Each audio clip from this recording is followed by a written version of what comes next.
"You owe us $1,500 for dinner," said my mom. I thought I had misheard. "But I wasn't at that dinner. Why should I pay?" I replied. "You're a petty little bitch, and you've always been jealous of your sister," my mother snapped. I never thought a simple dinner would be the final straw in a cup overflowing with 2 decades of silent endurance. The story began long before this, and now, looking back, I see all the signs I stubbornly ignored. It all started in 3rd grade. Madison received an honorable mention at the school spelling bee, not even a prize-winning place. Our parents turned our backyard into a real carnival, balloons in all the colors of the rainbow, 3 kinds of cake from the best bakery in town, a performer in a unicorn costume, Madison's favorite animal, and seemingly half the neighborhood as guests. Aunt Sarah quietly said to me, "Sweetie, they're just trying to compensate for her peculiarities." I didn't understand what she meant back then. 5 years later, when the letter from Princeton arrived offering a partial scholarship, I handed the envelope to my mom with trembling hands.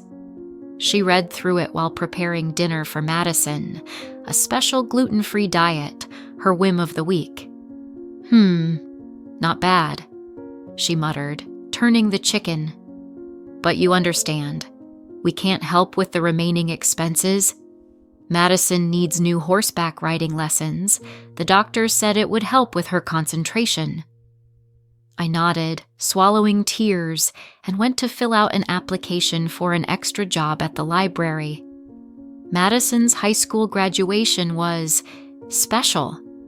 She barely passed, retaking 3 subjects. "The education system is just not made for such creative souls like our girl," Dad explained at the family meeting. A brand new BMW X3 with a huge red bow waited in the parking lot. "So you can drive to interviews," they said. Madison started working at Dad's company a week later. When I received my diploma with honors from Princeton, there were empty seats in the front row marked "Graduate's Family." Madison had a cold after the pool party, a fever of 99 degrees Fahrenheit, and a slight runny nose.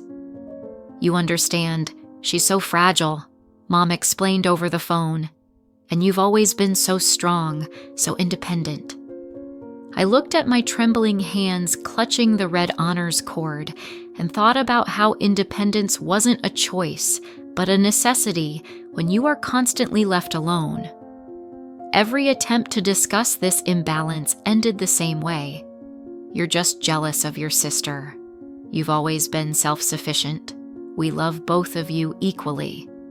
But love is measured not in words, but in actions, and their actions spoke louder than any assurances."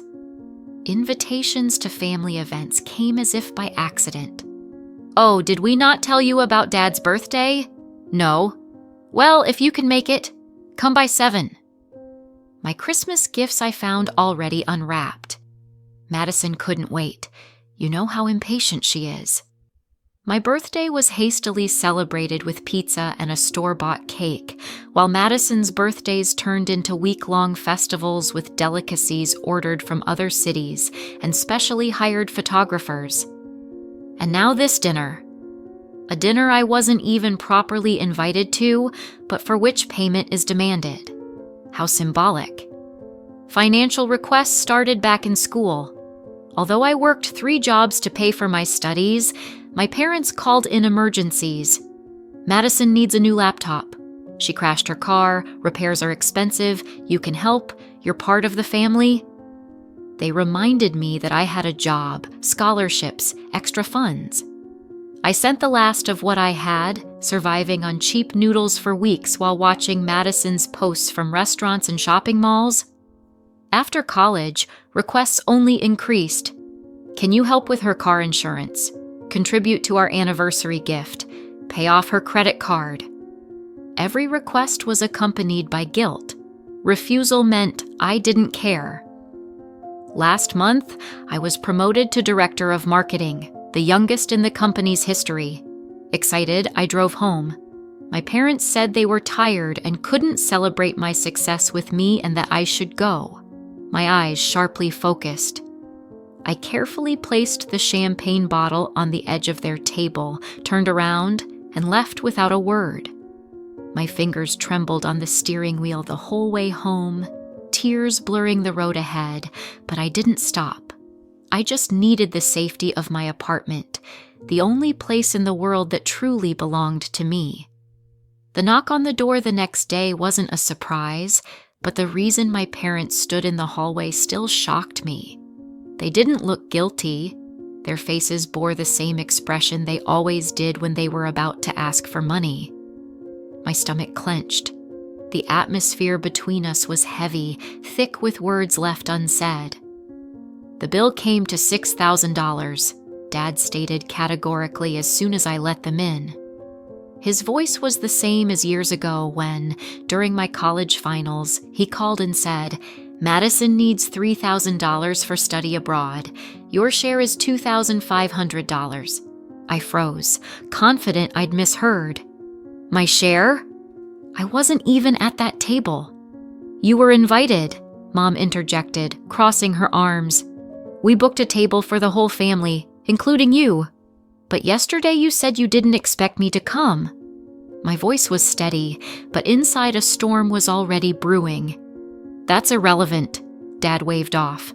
"It was a family dinner. You're making good money now with that brilliant new promotion." "Families help each other," Mom added, switching to her usual hurt tone. "After everything we've done for you, are you really going to argue about contributing to your sister's important night?" Something inside me snapped. 20 years of suppressed pain, disappointment, and anger burst forth. "What have you done for me?" My voice trembled. "You missed my graduation. You forgot my birthday last year. You never asked about my job, my achievements, my life. I sent you thousands of dollars over the years, money I couldn't afford to spend. I skipped vacation to pay Madison's insurance. I ate noodles for weeks to cover her credit cards. And now you want me to pay for a dinner I wasn't even at?" Mom turned pale. "How dare you?" "Madison needs us more. She's more sensitive, more vulnerable. You've always been strong, independent." "No." I shook my head, feeling tears running down my cheeks. "I wasn't strong. I was abandoned. I learned to be independent because I had no choice." "You're just jealous of your sister," Dad blurted out. "Always have been. Madison is kind, generous." "Madison is an adult woman who still lives off you," I cried, "and off me. How much longer? When will it end?" "Aunt Sarah was right," I whispered. "About what?" Mom asked, her eyes narrowing.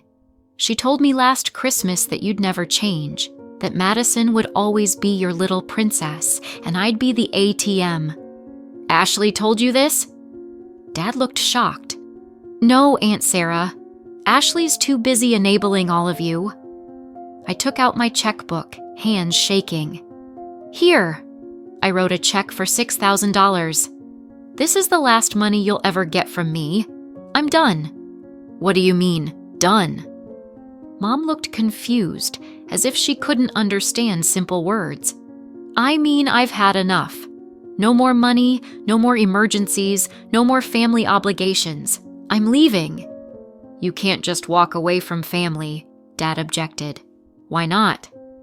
"You walked away from my life years ago. I'm just making it official." I opened the door. "Please leave." "Olivia, you're acting like a child." Mom shook her head. "No, Mom. For the first time in my life, I'm acting like an adult. I'm setting boundaries. When the door closed behind them, I slid down the wall to the floor, feeling my expensive office suit catching on the rough surface. My phone started vibrating in my pocket. The first message came from Aunt Ashley. "How could you do this to your parents? They did everything for you." Others followed. Cousins, Uncle Bob, even Grandma, who usually stayed out of family drama. I turned off the phone, and its black screen seemed like a symbol of freedom.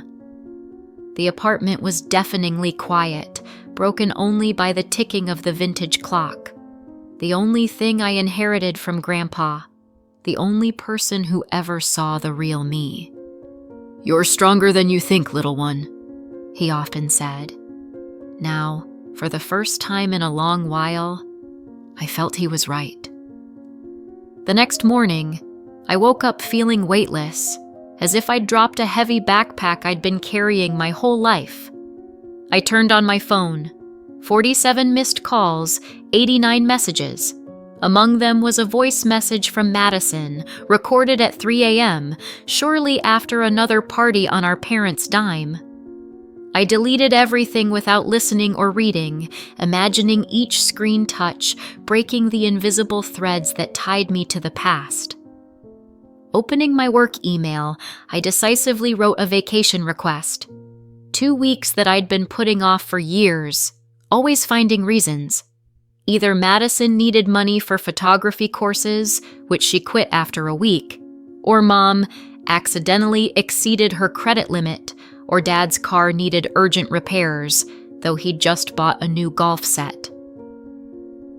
The photos of Bali on the travel agency's website captivated me.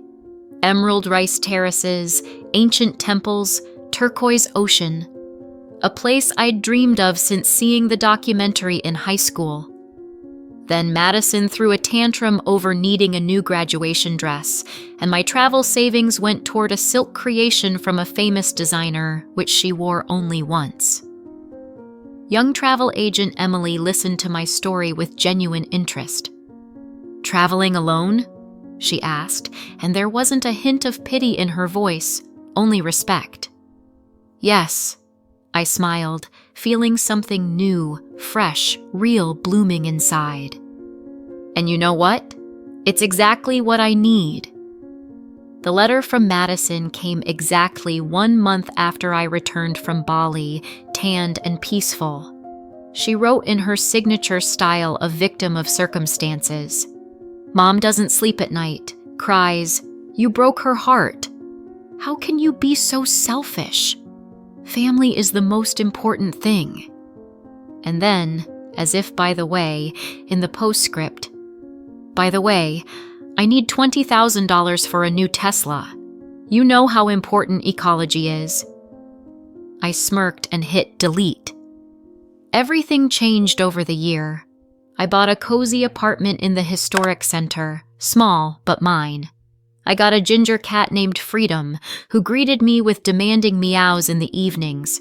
I started seeing a therapist. Dr. Martinez helped me identify toxic patterns and learn to build healthy boundaries. I began traveling, Paris, Tokyo, Cape Town. I made real friends who valued me for who I am, not the size of my wallet.